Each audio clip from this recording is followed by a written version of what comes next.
各位朋友，大家好，我是川浩，欢迎搁来到白仔watch。这是一个对台中发生的金融训练节目，中心愿望，咱做伙用母语讨论国际大事。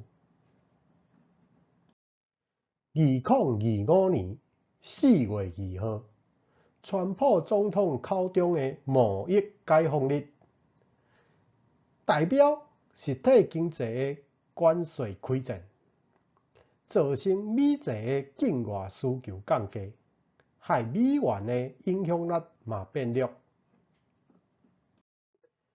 伫贸易解放的第一时间，用野球的术语来讲，股、债、汇、三杀。美国股票落，美国债券落，美元指数嘛落。股、债、汇、三杀的根本原因出自美元身上，因为美元是全世界的计价单位。美元的问题唔单是美国的问题，是全世界金融拢会出问题。美元的问题，美国要安怎解决？简单用一句话讲，用鱼的拍实的。伫去年的世界，美国希望用稳定币连接美元，去维持美债的需求，及美元的霸权。这是川普政府强杀美元稳定币法案的重要原因。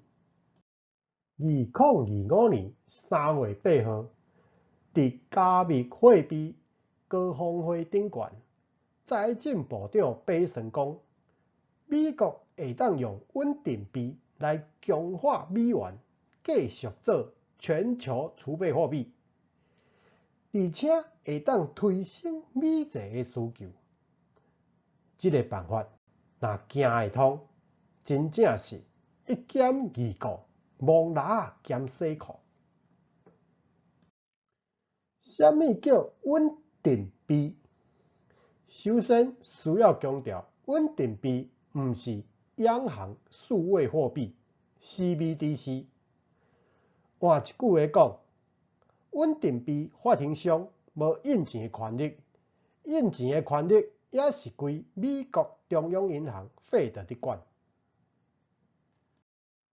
第二，穩定幣本身未生利息，毋過若用法規去限制穩定幣發行商，一定要買會生利息的美國短期債券做準備，尤其是3個月內到期的短期債券，這就解決發行穩定幣背後無準備的問題。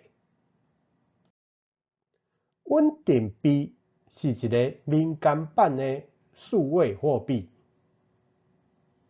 未來任何人也是任何國家攏會當發行家己的穩定幣，只要買好美元，就會當佇區塊鏈頂懸發行以美元為準備的穩定幣。第三，穩定幣市場是毋是會成長的關鍵，佇個你是毋是相信美元穩定幣的信用，是毋是願意把你的資產，包括股票、債券、房地產，放到區塊鏈頂懸，以美元穩定幣做計價。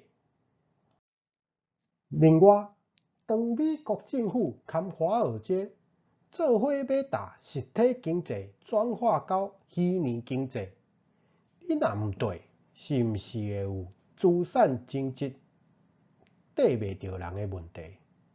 這嘛是愛思考的重點。穩定幣毋但會穩定美債危機，嘛會解決美元問題。這個問題就交予大家去思考。最後，感謝各位的收聽，再會。